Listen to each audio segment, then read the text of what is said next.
Those of you who are here joining us for this panel, this webinar, this is our third community read event, our third community read session. We've done 2 book discussions before, focusing on different types of readings. And this time we actually, hold on, let me grab my book. This time we read this book, We Are Displaced by Malala Yousafzai. So just very quickly, very briefly, the community read program started as a way for us as a community, as neighbors, to come together and read different voices, different authors, different genres, sort of step into other stories, other people's lives, to learn more about our community here in Albemarle. Hold on, pet issue. And so this time we wanted to take this opportunity to really think about our refugee neighbors, because if you know, many of you probably know, Albemarle has resettled a lot of people from different parts of the world. Most recently, almost more than 300 people from Afghanistan. So it seemed like a timely thing. And we started it during Women's History Month in March. So we wanted to highlight the unique challenges that women and girls go through during the displacement and resettlement process. And so for this panel, we were really lucky to have the panelists you see here, Farah, Valentina, Spogmay, join us, people from our community, our neighbors who have gone through this displacement and resettlement process and now call Albemarle Charlottesville home. So, you know, welcome. We're going to get, they have agreed to tell us a little bit about their lives, their experiences. So in addition to the stories from the book, you get to hear from, you know, our own neighbors. So I will give them most time. I'm going to open it up. I will start with, I see Valentina is unmuted. So Valentina, can you get us started with introductions? Name, where is home, and 3 facts about yourself that you want us to know. Okay, so my name is Valentina Baljak, mostly pronounced around here. I'm originally from Croatia, of Serbian ethnicity. And I arrived to Charlottesville a long way around. So I did not arrive here as a refugee, although I have been a refugee and I have been in exile in my life. And I ended up kind of traveling around the world for a little while and then rejoining my family about 8 years ago for the permanent residence here. So I actually arrived here as a permanent resident already. And right now I work as a senior data scientist at UVA, which is kind of applying all of the things that I have picked up on my road to here to kind of improving the community health. And another thing that I would like you to know, like one of the, other than IRC, and that kind of provided my family with the safety and security, my connection to this community is through rowing club, actually. Thank you for sharing that. Spogmay, do you want to go next?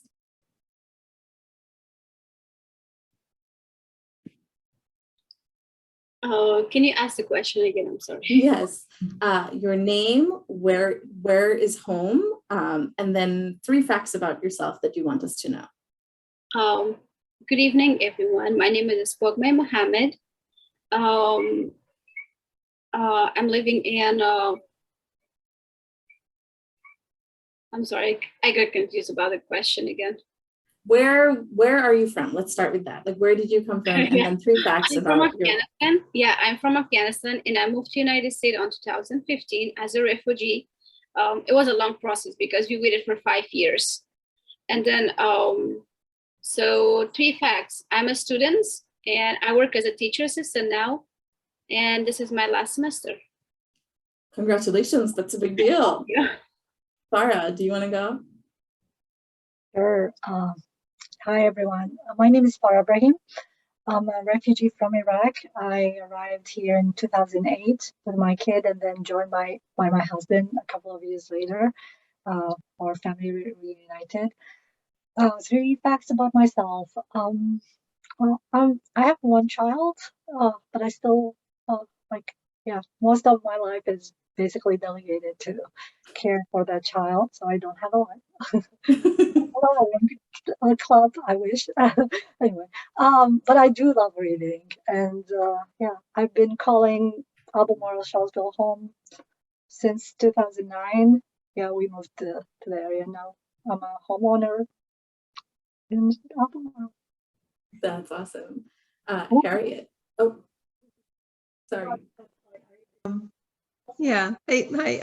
So I'll introduce myself briefly, then I'm going to step into the background till you're ready for me to come back in. Does that sound about right? Yes, Yeah. sounds right. So, yeah. So I'm Harriet Kuhr. I'm the director of the International Rescue Committee in Charlottesville, actually in Virginia. We have an office in Richmond too. So 3 facts about myself. So I grew up in Slippery Rock, Pennsylvania, which is a real place. People think it's fake, but it's real. I guess I'm a UVA alum, and I moved back to Charlottesville in 2010. And I am clearly not a refugee, but I am the grandchild of immigrants, and grew up with grandparents who didn't speak English as a native language. And I have that background.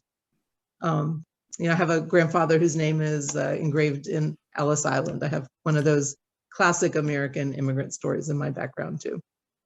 Yeah. Thank you. you. Thank you for sharing that. And I've realized I forgot to introduce myself. My name is Irtifa Binti Farid. I am the coordinator for equity and accountability in the Office of Equity and Inclusion in Albemarle County.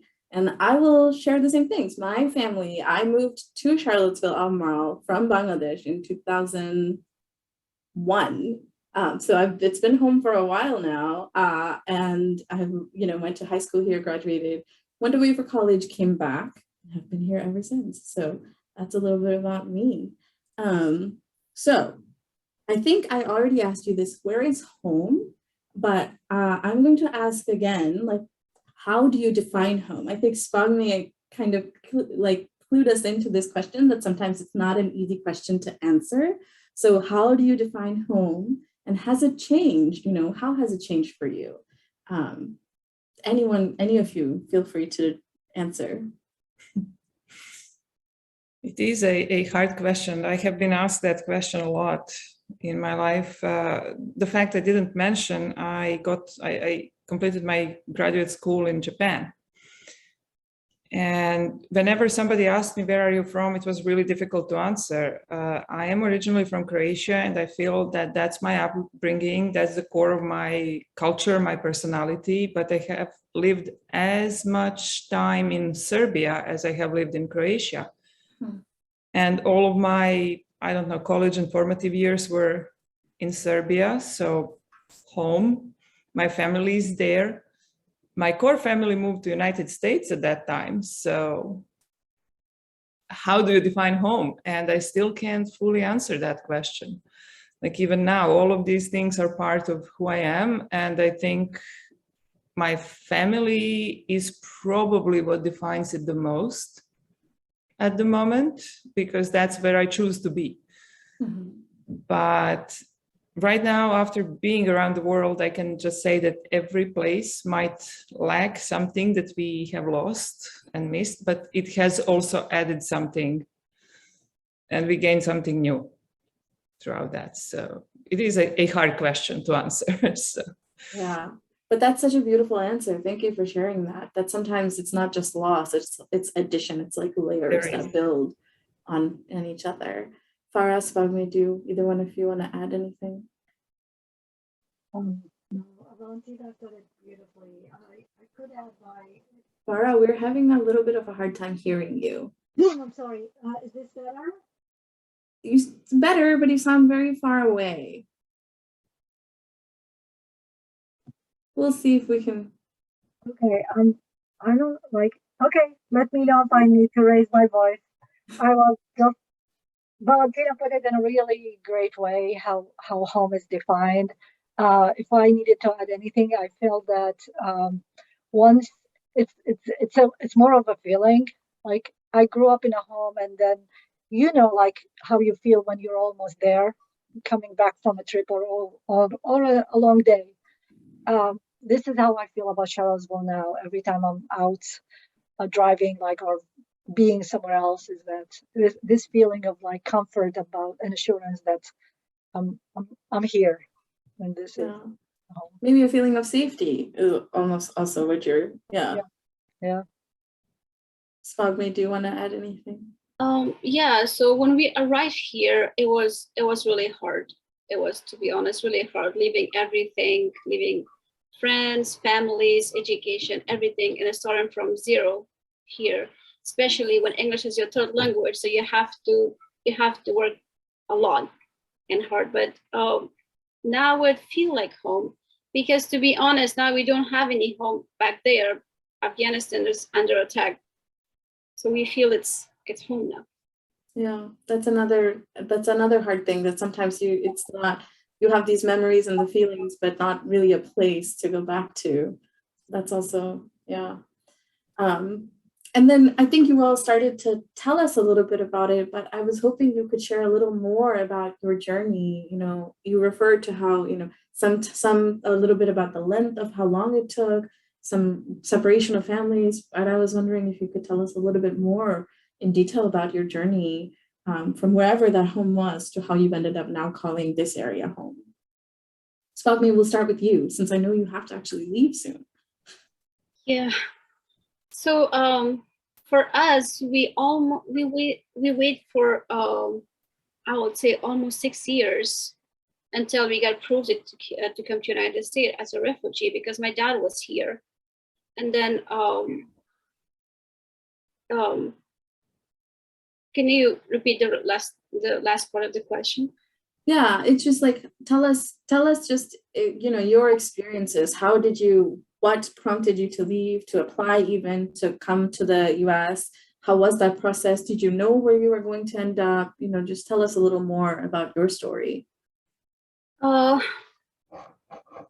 So we did know where we're going, because my dad was here before us. And then when our case and stuff got accepted, we did come here. And then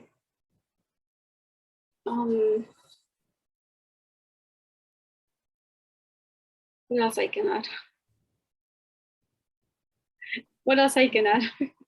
So where were you for the 5 years while you were waiting? Yeah, the safety, because it was not safe in Afghanistan back there. It was not safe by that time. It was not safe. It was a lot of bomb blasting and bomb attacking and stuff. So it was not safe. That's why we decided to come to the United States. And so while you were waiting to come for the 5 years, you said it took 5 years for you to be able to get approved to come. You were in Afghanistan? Yeah, because you were in Afghanistan. And the other thing, we really wanted to see my dad, because the first time when Taliban attacked Afghanistan, my dad left Afghanistan. He went to Russia, and we didn't see my dad for 17 years. Wow. We were far away from my dad for 17 years. And then we really wanted to live with our dad and have that moment with my dad. So you reunited actually with your dad when you came to the US. It was not back in Afghanistan. Yeah. Wow. Yeah, that's, Farah, do you want to add to that story? Sure. Mine was, I would say I was lucky. It was fairly faster in terms of process. I left Iraq after I lost my brother and my father-in-law, and I had my child, and I had the opportunity and the feeling that I don't just want to be added as another number on the fatality list. It's very cold to describe it, but it was the reality of things in 2006 in Baghdad. So I fled to a neighboring country, to Jordan, and I applied for a refugee status because I didn't have another option. Like when you're in other countries, you only on a tourist visa for a few months, and then you're undocumented, illegal resident. So the UNHCR offered some sort of protection, but then there was this whole uncertainty about like when and how. Why the US? Because the US program decided to pick me as a case. Generally, unless you have US ties or family members, you don't really decide where you go. The country decide to take you. I fled with my kid who was 4 months old. My husband tried to join me, but he wasn't allowed into Jordan. So I ended up arriving here on my own and then petitioning for him to join me. And why Charlottesville? I wasn't supposed to be in Charlottesville. I was sent to North Dakota, to Fargo, but I never seen it yet because my mother and brother who were here asked the IRC to move my case into here. So I have it on my bucket list, as I always tell people, to see what I missed. But I heard it's still cold. But yeah, so yeah, my kid was 15 months when we arrived, and now she's 15 years old. She doesn't know anything about any other life but this. So yeah. Well, I am so glad you ended up here and not in Fargo, North Dakota. I think you add so much to our community, and I can't believe that your kid is 15. Valentina, do you want to tell us a little bit about your journey? My story is even longer ago, I would say, but somehow does stay with all of us, and it's a little bit more complicated. In total, I think my family has been displaced at the gunpoint 3 times. So the first one was actually, I haven't even been there. I went to visit my aunt. That's how I became the refugee first time. I went to visit my aunt in Serbia because she had to move sooner. They have been, well, again, also kind of chased from their home at the gunpoint. So I went to visit them and I couldn't come back because there was a big military operation in my area. And that was the first time my family had to really run for their lives. Where my father, well, he was actually conscripted into the military. There is no other choice, but at least he was a man and trained previously in the service to the country, but my brother was 15 and he had to do the same. So that was the first time. Even then, for about 3 months, I did not even know who was alive. I saw my dad on TV once. That was about that. That was all I knew. And then the second time I actually was there, I went back home. So that's a period where I was officially labeled a refugee for the first time. That was my only option. And I went back to visit home for that summer as if I had a feeling that it's very important for me to be there that summer. I literally remember I was going to my job, the summer job, and I decided I'm going to quit that job and just go back home. So that was the 1995 and the big military operation that kind of exiled all the Serbs from Croatia in that one night. So all of my family, everybody had to leave. My dad was actually on the front line, so we didn't know if he actually made it out. And my mom stayed to wait for him for a while, so I didn't know if she made it out. I did know that my brother was with me at the time. And in all of that conflict, there is this one story that I want to tell. We ended up in the city where my dad went to college. And the woman who took so many refugees in her house was a Croatian. So technically she was supposed to be against, she was supposed to be on the opposing side. But I want to say that in a situation like that, it doesn't matter. It's just people and people who are doing their best. I did learn that all of my family came out during my stay in that city. I have seen almost all of them. I have seen my friends, and I remember the exact day when I finally realized what the true happiness means. We were all out of our country, out of our homes, and we were alive and together, including friends, including other people from the village, including other people from the neighborhood. That moment I knew what the true happiness was. And that's about that. I ended up back at my college, even though originally the Serbian government didn't really allow me to go back because of this, but I did end up getting there. My family, we were lucky, we already had family in Serbia, so they didn't really place us randomly. However, the situation, because of the job and everything, my parents moved to Kosovo. You can imagine how that story ended in 1998. And that's when we applied for refugee status the same way you've mentioned, Farah. So we didn't know which country. We just applied for the status and displacement because it was their time. They have been chased out of their homes at the gunpoint.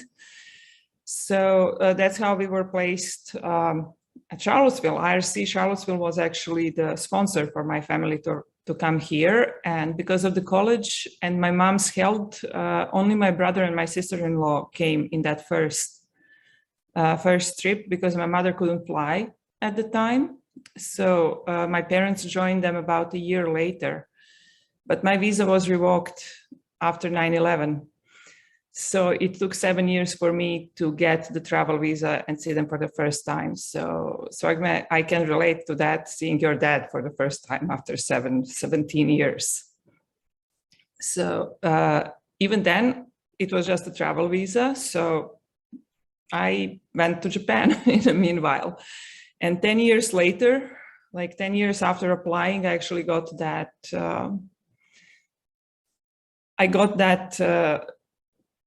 resident status. Actually, I got the green card. So I arrived here as a permanent resident. And I got, interestingly enough, my case was resolved and my status was granted during the big Fukushima meltdown and the earthquake in Japan.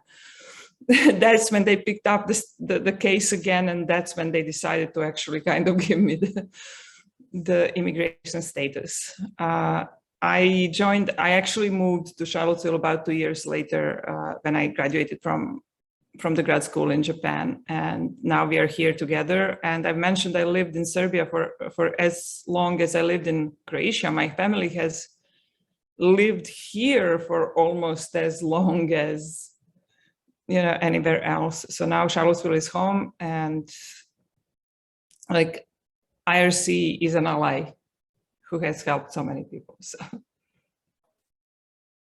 Wow, those stories, all of you, I have so many, they're emotional, and thank you for sharing them. I know they're not easy stories to retell, easy memories to relive. So I want to acknowledge that and say that we know that. So thank you for being vulnerable with us. I heard some very similar themes, the separation of families, sort of that the not having a choice almost to live because of the violence. And so things like that. We'll come back to that question, but before we get into that, I wanted to ask Harriet to tell us a little bit about the IRC, since at least two of you touched on coming to Charlottesville through the IRC. So tell us a little bit about the work of the IRC, and then paint a picture for the refugee community who are our neighbors. Harriet, if you can. So we're one of 9 national non-governmental organizations that partner with the U.S. government to receive refugees who are admitted through the United States Refugee Admissions Program. Anyone that enters the U.S. with this special refugee status, it's granted ahead of time, all the vetting and the kind of preparation and security checks and all the work that's gone to make sure that these are appropriate people for the U.S. to bring in to live here is done outside the country. And when people come in, so they have to come in and be kind of received by a nonprofit organization that arranges for their IRC is one of those. And then here in Charlottesville, we're one of IRC's kind of 25 or 26 sites in the US. But we opened here in 1998, and we're with all of our Afghan friends who recently arrived. We're probably have resettled close to 5,000 people in the metro Charlottesville area. People ask a lot, how many refugees are here? It's like, why? We don't know, because people have moved out, other people have moved in. And how long are you a refugee? You refugee forever? Or are you we're looking at a bunch of US, at least several of the people on this screen are US citizens now. So it's kind of an interesting question, but we know how many people we've kind of worked with here. So I think it's really impressive because if you think about, I don't know what the population of the metro area, it's maybe 120,000 or something between the city and the urban ring of the county. And there's 5,000 people, like that's a pretty impressive statistic. It's one of the things I'm really proud of. Like, in a lot of larger cities, refugees are maybe in one neighborhood or one corner of the city, but you're here in Charlottesville, you see people from a lot of different countries, and I actually couldn't even get a really good accurate count, but it's something like 30, 35 different countries over all those years. But even before the recent influx of Afghan evacuees, Afghans were already our single largest nationality group. It's probably about a third of all the people we've ever resettled are Afghan, which is really interesting because it's not like that all over the country. It's, for whatever reason, this has become a really happy home for people from Afghanistan. But we've got Iraqis, we've got Bosnians and people from all the different countries of the Balkans who were the first people that were coming to us when we opened in the 90s. We've got the Bhutanese and Burmese and just Congolese, people from different African countries in Africa, just all over. So it's a really, I hope people enjoy that. It's a really rich blend. And we're really honored. We work with refugees. We also work with other immigrants, people in other immigrant categories as well. And we're really fortunate that Charlottesville has proven to be such an amazing, welcoming, and hospitable area, and really just really has partners with us so well, and I think the people come here feel safe here and feel welcomed, and that's just so important. And then anytime, not just now, at any time. Yeah, and I mean, you touched on some of the diversity of who the people who are coming into our community are. And this is a fun fact that I learned while working for the county. In Albemarle County, there are, at least in the schools, there are 71 languages spoken. And some of those languages are like words that I haven't, like the name of the language are just ones I've never heard before. So we are a very diverse community. And I think, IRC adds to that diversity so much by bringing in new neighbors. So I think it is definitely a huge plus for us. So let me, again, and Harriet, you gave us a really good question. Maybe we'll come back to it, like how long does one stay a refugee? Is it like a permanent status? Does it change?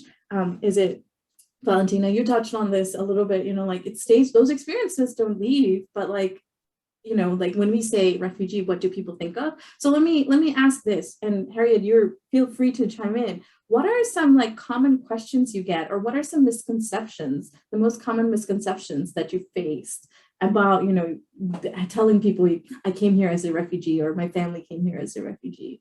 I'm just curious because sometimes I think like when I was doing research to figure out what questions to even ask, there was like, what do refugees look like? That was one of the questions I came across. And I was like, well, that's an interesting question. I wonder if you hear things like that too. Well, they look very differently. I would say in so many ways, they look like Albert Einstein, they look like Greta Garbo. Yeah. They look like, well, even the Roosevelts have some refugees in their family. So all walks of life. And I think I usually answer this, there is a difference between an immigrant and a refugee in one very important bit. Refugees did not want to leave. Like if they left by their choice, the choice was made because of the dangerous situation and the life becoming, like the place becoming unlivable. So that's the main difference. But yeah, you touched on sort of another question I was going to ask, like what is something that, if you had to choose one thing that refugees share in common, because as so many of you have touched on, such a diverse community, such a diverse, people from around the world, anybody can become a refugee given the circumstances, but what do they share? So I think you touched on and that, like sort of the aspect of choice in this. And in your stories too, you all touched on how you didn't often choose where you ended up. It was based on, who picked up the case, where you happened to be, things like that. So I hear that. What are some other questions you have heard or you've gotten from people about, being a refugee, or even like, yes, what are some misconceptions, or do people not ask that? People don't ask that much. Okay. Not in my experience, unless there is an event like this. People don't particularly ask. They might ask why you left. To some extent, like what was the cause, as in the outside circumstances that caused that. But that also kind of leads to refugees look like people from New Orleans after Katrina. That's to some extent very, very similar situation. So I haven't really heard that many questions about what a refugee is and, what the experience was. Farah, I see you're about to say something. I'm like the usual question will be why Charlottesville? And I'm like, oh, no, like I didn't even know where Charlottesville is until my mom and my brother arrived like less than a month earlier than when I followed. So yeah, it was shocking for me to be told that I'm going to Fargo. So I was freaking out. And I got rerouted, but that's why Charlottesville, but I never intended to end up here. But I'm fortunate and lucky that I'm here. And when other refugee ask me which is the best state or where should we go, like I don't know. This is my home and this is my state. I can't talk about any other place in the US. So yeah, that's mostly what I get. Spogmay, how about you? You have a more recent experience, if you will. Yeah, so I get kind of the same questions. How did you come here and why did you choose Charlottesville? So these are the common questions, I believe. And for me, because I would say, because we had family here and also my dad was here, so we come to Charlottesville. It's the common questions. I think that's also very interesting because like Harriet was saying, there's the largest population that IRC has resettled is the Afghan population. So over time, it also builds community, right? Like people here are like, here's a good place, here's a welcoming place to go. And so then maybe more people, even after they've been relocated elsewhere, might choose to make this home. So that's again, a positive for us. That's definitely true. I hope so, because most of them come in a really bad situation. So I hope they feel it as a home. Yes. For my family, definitely felt like safety and security. And it's not, we didn't choose Charlottesville, it's Charlottesville chose us somehow. And yeah, that's about that. And I do feel that while IRC provided that initial support and security and safety to bring us here, I think that Charlottesville overall was the welcoming community. It provided, like, combining these two things, people could kind of start their lives again.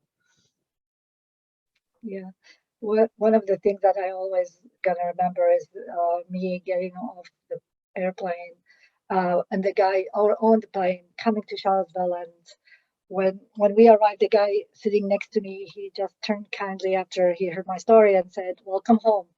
And that was I didn't even hit the ground that I already felt that kind of welcoming community. And it's just one word of kindness, but it meant the world for me. That just made me all teary. That's so nice. But it's great to know those stories and know that has been your experience. Would you mind sharing, like, what are some challenges you faced in this community, or have you? Is it just, regular challenges? Were there anything specific to this community since you're, made this place home? Spogmay? Yeah, I would love to go first. It was really, really challenging to find the job that I want, because I was a teacher in my home in Afghanistan. And then when I moved here, because of the language and most other things, it was really hard to find a job. And I started being a teacher, and you go back to somewhere that you don't have any idea. I started working as a housekeeper. So it was really difficult for me. And then after that job, I applied for another job because I learned a little bit. I worked for almost 2 months, I believe so. And then I left that job because it was really hard for me to do it because I have never done it before in my home, but it's life. And then I applied for another job, which was a daycare. I worked there as a teacher assistant, and then I became a lead teacher, but they were really, I don't know, it's okay to I share, but I will say whatever is in my heart. They were really racist. They were treating me really badly, and I will never forget.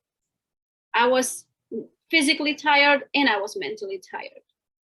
And I was working 9 hours there, but it was really challenging. And then I left that job after 1.5 years, and then I moved to another place, which was really hard there too. They were fine. They don't have any problem with me wearing hijab and stuff. But it was really hard to get there because most of my family was not driving, and it was really hard to get there. So there was a woman, she was helping me. She was getting me right every day. And I had to, my job was starting at 7 o'clock, and I had to get up from my bed by 5:30ish and get ready for it. And then because it was kind of, I believe it was 30 minutes something to get to my job. And then so for 1.5 years, I was waking up by 5:30, getting ready, and then working until 6 o'clock something. Then coming back home and trying to get the education too. I tried to get, not to stop my education. And then after that job, because they had problem with my prayer, which they had a place, but they show me kind of problems. And then I had to leave that job, so I left it. And then I moved to another place, which is now I'm working with. And then that's the place that I got a lot of support from them, a lot of support. And I feel really happy, and I feel safe, to be honest. I feel happy, safe. And I'm a teacher assistant, but it was really challenging. But I will never forget, in my second job, the principal of that school, or the director of that school, she called me an animal. She called me dog, because she was like, you're trying to be smart with me. And the language was really hard for me to speak by that time. And then she said, you're like a dog. You cannot see around you because you have this hijab on. You cannot see around you. You're just looking straight. You're not listening what we're telling you. So it burned me down. And I will never forget what they did, but everything passed. It was really challenging for me. After working 9 hours and having that mentally hurt and physically tired, still I was taking the bus, and I was going to there was a classes, adult learning center, for 2 hours just to get my education done too, and for English classes. And I was walking sometimes. When I was missing the bus, I was walking for 30 minutes to get there. It was challenging, but now it's kind of set up. That is so much, Spogmay. Thank you for sharing it, and I'm so sorry you went through it. And that's all we can say, right? Like, there are people who are going to be like that, but I'm so glad you are now in a place where you do feel safe and you do feel supported. I will share this personally. I wore hijab for the majority of my adult life, and definitely had both really positive experiences in Albemarle, Charlottesville, and some really terrible, like terrifying experiences. So, you know, it happens, and I'm sorry it happened to you. That's a hard thing to follow, but Farah, Valentina, what were some of the challenges you faced? It was a lot, like, further back for you, maybe a little bit longer, but if you can remember. I mean, I can also share it from a perspective of a lot of clients that I served, because I was a caseworker for working with other clients for 7 years, and now I'm back with IRC. But I think one of the main challenges is adapting to the, like, you're always coming from a communal kind of approach, and you just feel that isolation when you don't have the community. And yes, now we definitely have a larger community, but it was a really isolating feeling. And definitely the whole walkable community challenge, not existent walkable community, unfortunately was, I mean, now it's better, but it's not where we hope that it would be in terms of accessibility, especially for different level of income. It's yeah, unfortunately our town wasn't designed for people with no cars. So that was, I started working like 6 weeks after I arrived. I was interpreter, so that was like kind of a self-employment, and I had to figure out pre-iPhone where to go, how to get there, and where to walk, and how many buses I had to go to. I know now a lot of places in Charlottesville. It's very helpful. Hold on, Farah. You cut. Sometimes we can hear you really well, and sometimes we can't. I think it's the connection. I'm blabbing. I'm sorry. I'm saying, like, yes, it's a process. It's been very challenging to start here because, yeah, when you don't have a car or means to get a car, that the whole community isn't designed for independent individual. But I feel like we're in a better place now, but it's been always one of the biggest challenges. Yeah, on an individual level, it's, yeah, the transitioning into more individualized, isolated kind of life, and then rebuilding your life from the start. So yeah, the effort that it takes is incredible.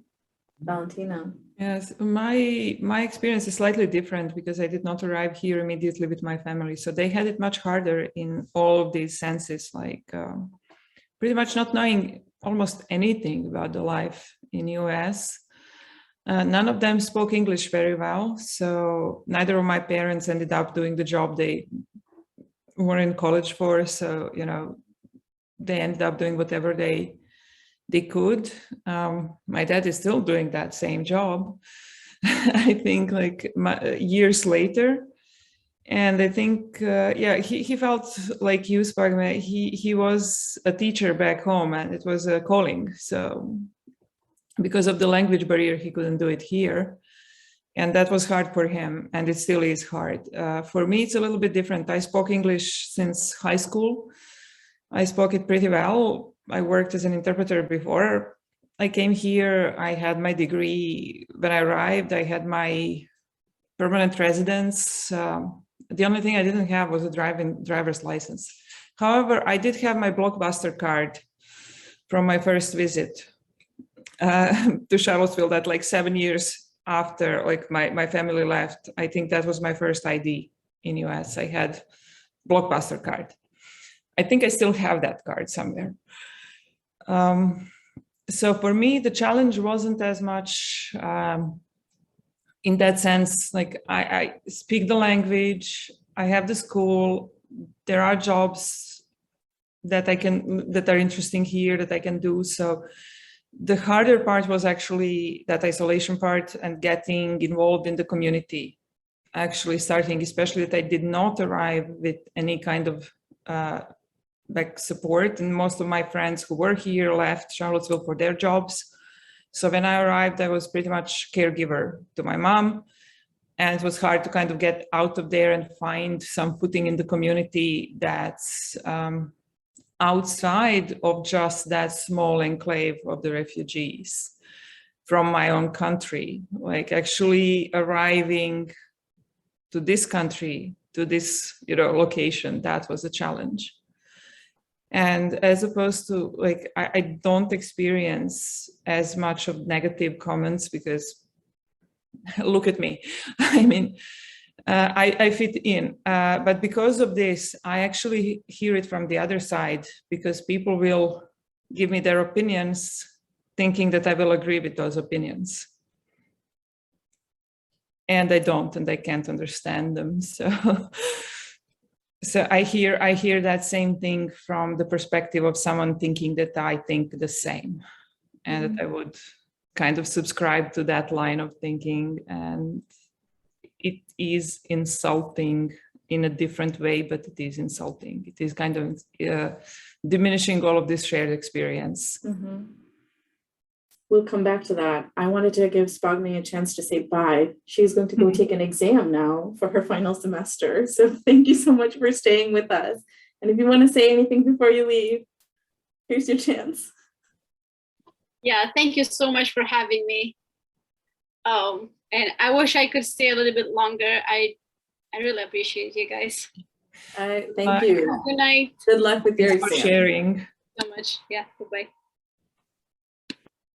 Valentina, that is such an interesting point you make, because it goes back to that sort of the question what I was trying to get to, that people have this assumption of what refugees are, that they come from African countries or Middle Eastern countries or countries where people are brown, and refugees, I think even with what's going on in Ukraine, we saw a lot of that conversation, like, these are people like us, how can they be refugees? So it's sad that is an assumption, because again, the shared experience is that violence that forces people to leave. Doesn't matter what you look like, doesn't matter, your income level, your education level. When things like that happen, you don't really have a choice. But also everybody is people like us. Like, those are just cultural characteristics. They're not cultural differences. They are cultural characteristics and the way to enrich each other, I would say, by sharing. So everybody's people like us. Like, yeah. That's just, but I have experienced that kind of thing, exactly, like a good refugees and the bad refugees, I guess. Like, and it seems like everybody actually blames you when you are a refugee. People blame you for that, like you've done something wrong, when in reality you have just been forced in a certain situation by outside forces. But yeah. And so I don't know, Farah, I thought you were going to say something, so I was making you a chance. But I have another. Just reflecting it. Yeah, and I think, but to that point, I think sometimes it is easier or harder, depending, right? Like, to empathize with people who you feel a shared connection to, and a lot of that, because of how our society, how our world is structured, is based on ethnicity, based on race, language. So it's not necessarily a bad thing. It becomes a difficult thing when you make judgments or stereotype or actually harm people based on that. But otherwise, I think it is okay to empathize with people, right? It's just, I hope that empathy extends to beyond just that one group. So one of the questions that I wanted, and you touched on this with the sort of good refugees trope, or maybe not the such good refugees, but in the book, this is something I think about a lot, not being a refugee, but an immigrant, right? Like, I came to this country younger with my family, didn't have a car, very used to that, like, having to take a bus to commute, and it took 2 hours to get 15 minutes away to go shopping, kind of story. So in the book, one of the things that was really both powerful and well, I'll just share. So, all the stories are of young women, or women, not all of them are young, who are doing incredible things, as you all are. I mean, Spogmay's story about, like, all the different steps she's had to take to get to a place where she feels, she feels like she's contributing, but also feels safe. That's an incredible story. You two also have shared similar things, and so do the women in this book, right? They've gone through really big challenges, and now they're doing, and I keep using the word incredible because they have. But then I think my question, like, sometimes what I worry about or wonder about is, do we expect all refugees or all immigrants to live up to that incredible standard because, you've been given a chance to be here? And so do we hold people to that high standard? What about people who just want to live their life, right? Like, who are not giving back in the big ways? So it's just something I think about a lot. And I'm wondering if you have thoughts about that. Absolutely. I think the whole idea of, like, we always love to see ourselves achieving the American dream, but we also very mindful that we all come with different levels of PTSD. and it's a process to heal, and some do it faster than others. It's even the fact that you're starting your life here and having the anxiety of trying to make living because resources are limited. That's itself, at least for me, was like traumatizing. Being a single mom and arriving around this recession time when there was no job available. I was lucky to get that interpreting opportunity. Otherwise, I applied for months and months, and no one even will call back. So I do know that it's always, we like to point out to the hardworking aspect and the resilience of being a refugee or immigrant. But in the same time, there is that lot of expectation that unless you're this way, we're not accepting you as a community member. In a notion, not this. I mean, that's my personal point of like realizing and processing. But yeah, but it kept us going. That's the thing. It kept us going. We had. Yeah, to some extent, that's exactly that. But do we hold people who are born here to the exact same standard, and do they contribute to their community? Like, or do we have to actually prove ourselves just because we have been born elsewhere and moved here? When I actually came to the United States with my immigration visa to establish my my permanent residence, the customs guy who processed my case at that time, the one thing he said that kind of struck me very, very profoundly, I did not expect that.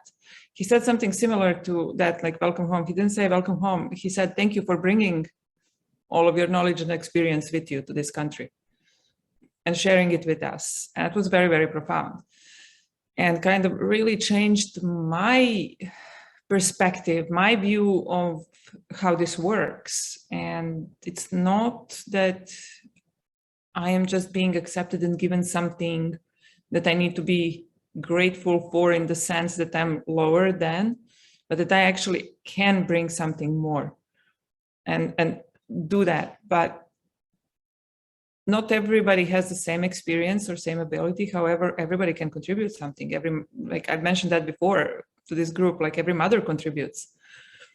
Every person who does their job contributes. Every person who takes care of themselves contributes. Like in any sense, in every sense of the word. So unless we can actually see that and accept that people do their best and they have the right to do their best wherever they are and however they arrived here, that's the only way for me to look at that. Yeah, and I think that's like the balance, right? Like I have a similar story. Again, not equating your experiences with mine, but you know, 7th grade. First, when I moved to the US, I had a teacher who was incredible. She gave me a chance and she told the other students in the class, here's your opportunity. She gave me a chance to talk about Bangladesh and talk about our culture. And she told the other students, most of you will never get to go to this place, will never get to experience this. So this is your chance to learn from her. And that flipped it on its head, right? From going from like me, you have to teach me American culture to like, wow, I have something to share. Yeah. It was such a small thing, but it meant so much. But again, like that is so easy to slide from that to like, you have to contribute, you have to keep teaching, you have to do this extra emotional work to fit in. And how do we make sure that we're not sort of expecting that of people? We're just, you know, you are here, you're taking care of yourself, you're building a new life and that's enough. You know, I think that's like that's a balance that's hard for sometimes as individuals because we like those inspirational stories. Like I want to be able to tell them, I want to hear them, but also like as institutions, like how do we uplift people to just be themselves and not feel like they have to constantly be performing, you know? Yeah, performance, that's the good word. And in my mind, what you just shared is way more profound than those like big stories and, you know, you contribute in a big way. What is a big way?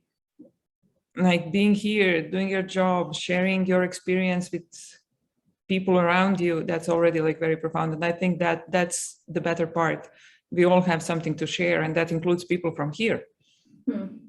Like, it seems like our stories are bigger because we have been through something.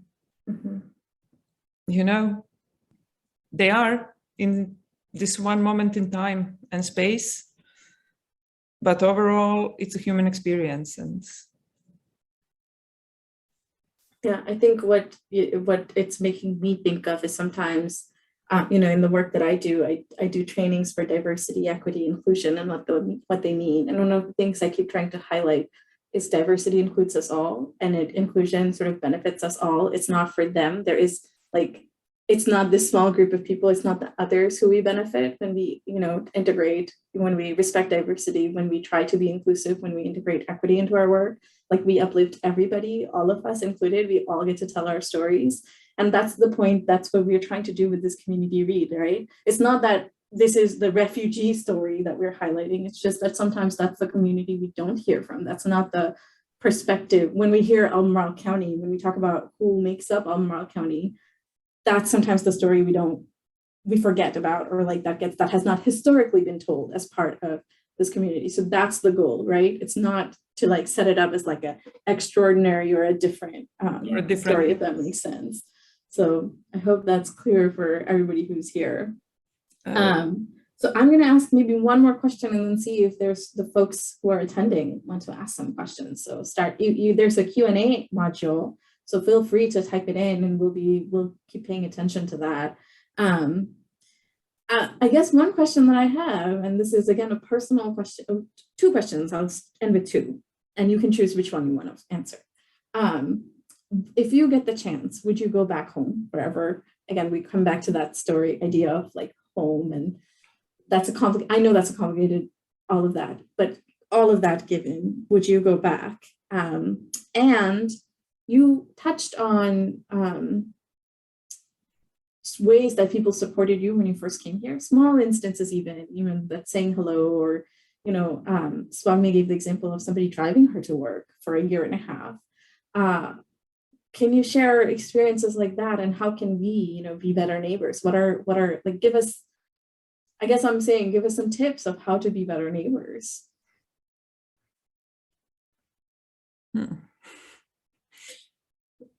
The first one is a hard question. The second one, not that much. I have decided I wouldn't go back to live in Croatia. I wouldn't probably go back even to live in Serbia now, even though Serbia feels more like home. More like home. I wouldn't even say that. I have family in both countries.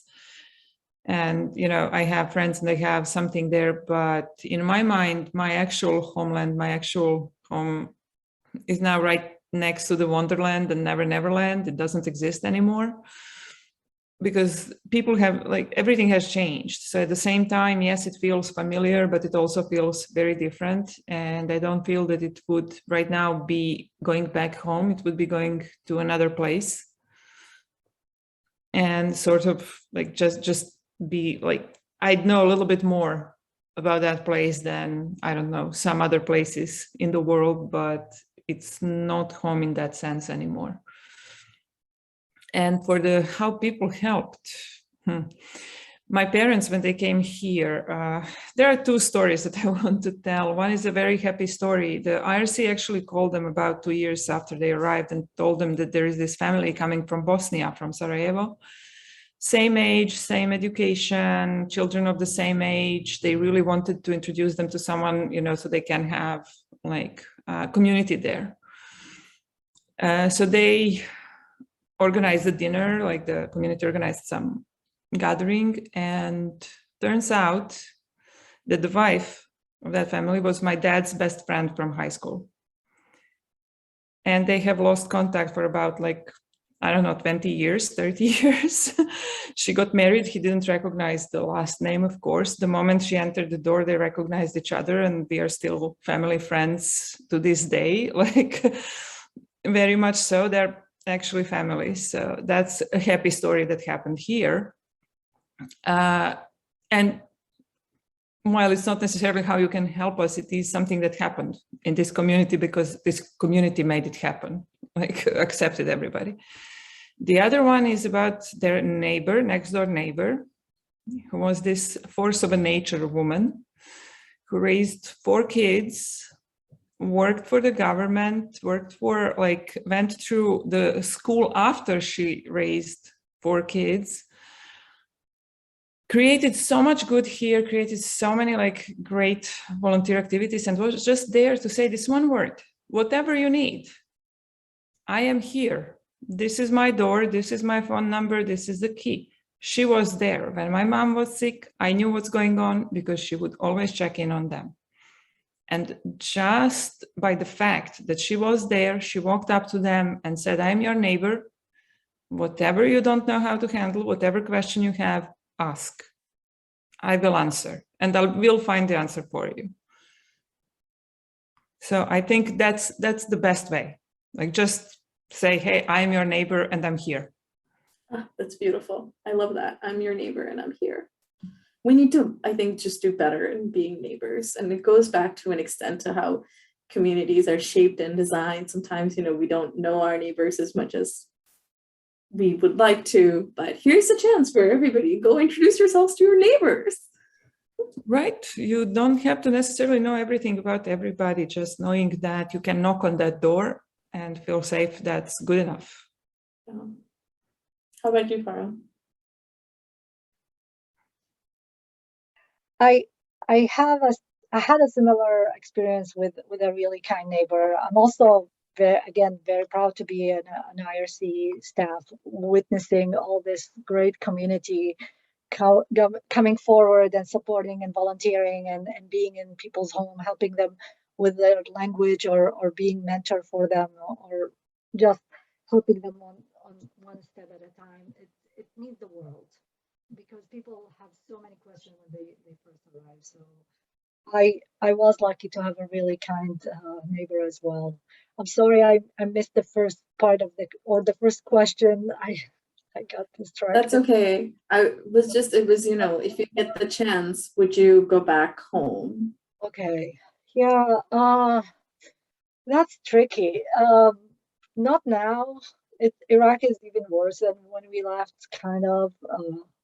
But also now, I have my fig tree and my apricot tree and the peach tree, and they're growing and they're rooted into the yard.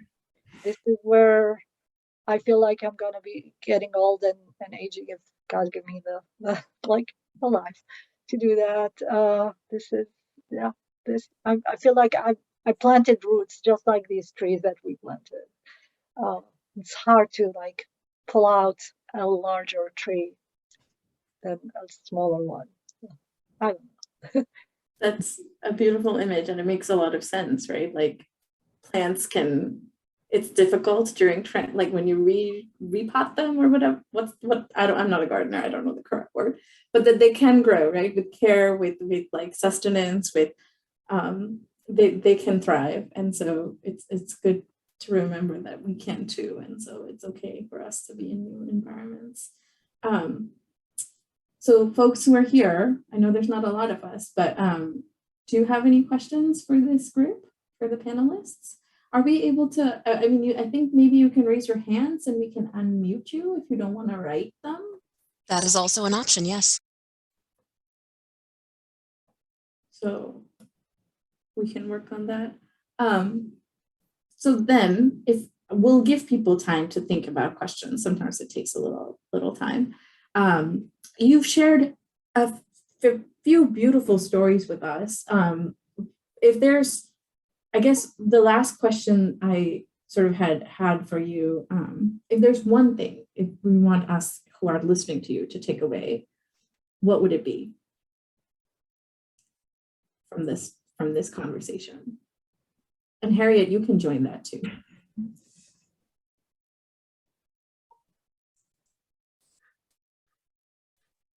I mean, for me, it's a lot about try to be more curious, because even allowing people the opportunity to talk about their life is really helpful for them to share. The other thing is we fled because of all the brutality of the us and them mentality or way of thinking. So if we can stop that here, because it's still happening on different levels, or refrain from having that kind of like way of thinking, it would be extremely helpful.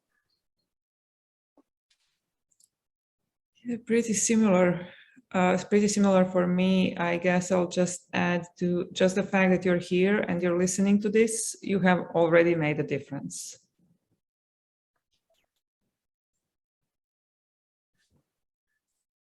Your turn, Harriet. Oh, no. What was the question? It was Again? just like, if there's one thing you want people listening to take away from this. To take away? I think the thought that came to my head, and Valentina's already kind of addressed it really eloquently, but I know I feel like the thing that bothers me the most is that a lot of people think of refugees and immigrants as takers, and they're not. They're givers. I mean, they bring us more than anything we give them, and that doesn't matter if you're a PhD or you're not even fully literate in your own language, but people. This idea that they come here to like just live off of our taxpayer money, you know, and not work, you know, like this kind of stuff, just, I don't know, that's just so tough to hear. But I just, you know, just think the richness of our culture, but also like we need immigrants economically, you know, we need their skills, we need their, you know, that we need them, like if you know, and that false narrative is just something that just really gets to me. You know, you hear it every day. Maybe not so much in Charlottesville, but like just at a national level, that part of discourse really, that's always really tough for me. That's a good one, because fun fact, I have been paying taxes about 2 years before I moved to the United States. The second thing, we do want to take one thing and take it with a lot of being grateful for that, is the opportunity to start rebuilding and giving back. So refugees don't want the handouts. There is the part of being a refugee that we didn't really touch on. The one thing that hits you hard is that you lose almost all of your dignity when you have to wait for someone else to hand you things. And that's what we don't want to do. That's exactly the one thing we don't want. We don't want handouts. We actually just want the opportunity to start building and providing for ourselves and giving back in the same way, contributing. So, and get that dignity back. Yeah, that's what we all want, right? Like a chance and an opportunity. There is a question that I have received, and I'll just read it to you. It says, I think it was Farah who mentioned this originally, the idea of American individuality and isolation. Was that the most striking change in coming here? If not, what was?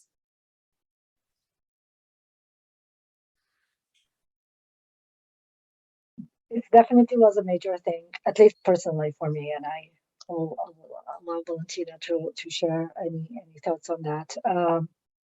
I feel that that's one of the biggest things that I had to rebuild, is the community that who am I and where do I belong now that I lost my nationality and identity and my job. I was a civil engineer. Now I've been doing social work kind of related for the past like 14, 15 years, which I love. I found my calling in a way in it.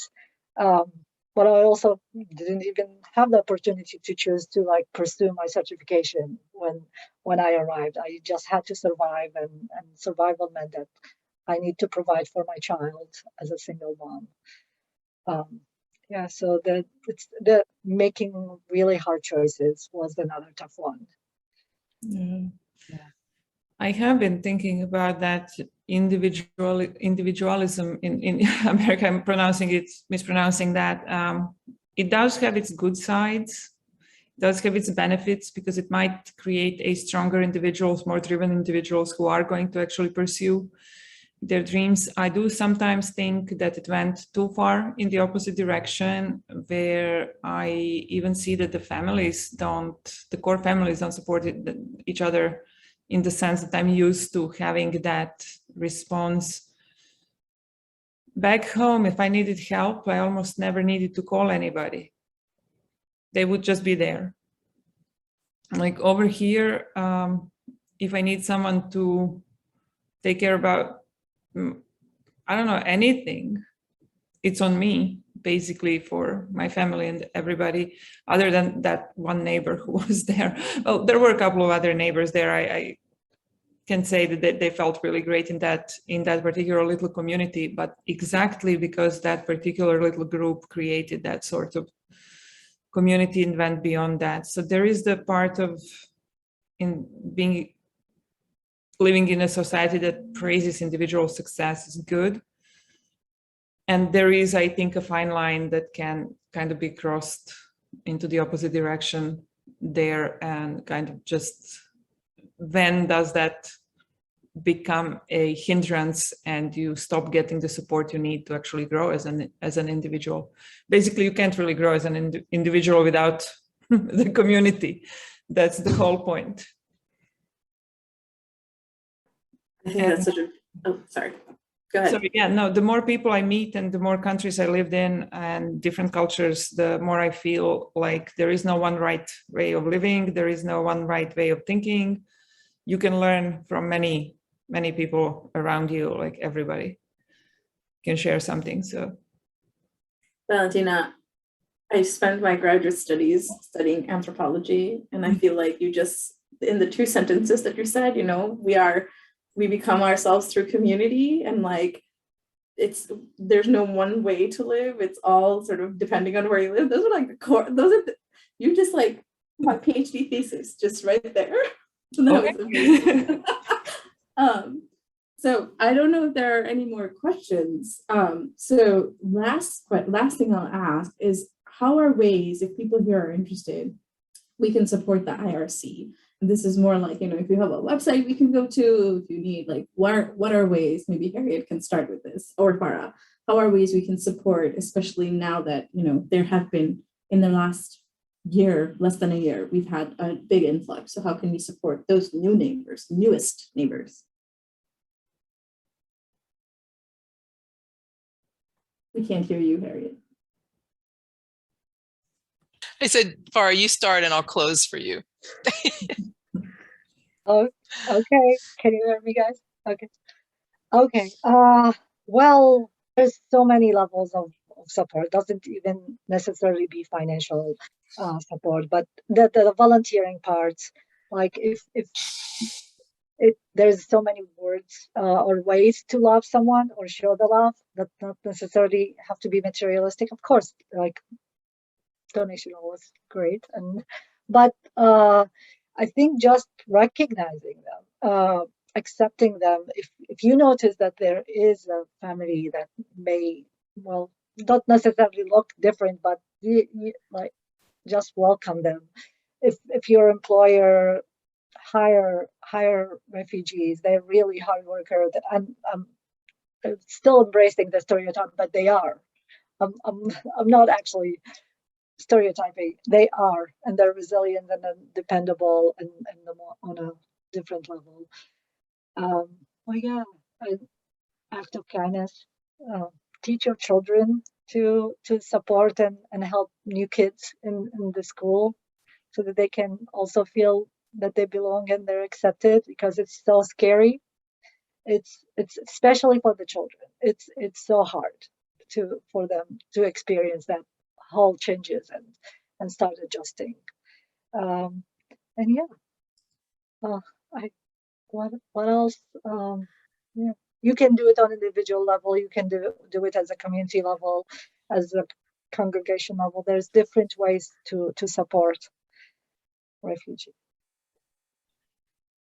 I would say if you go to, so the IRC website is rescue.org. And if you go to rescue.org/Charlottesville, it'll take you to the Charlottesville webpage. And we have information about what we're doing. And there's a whole section on there with different, it's like there's like a Q&A or an FAQ section.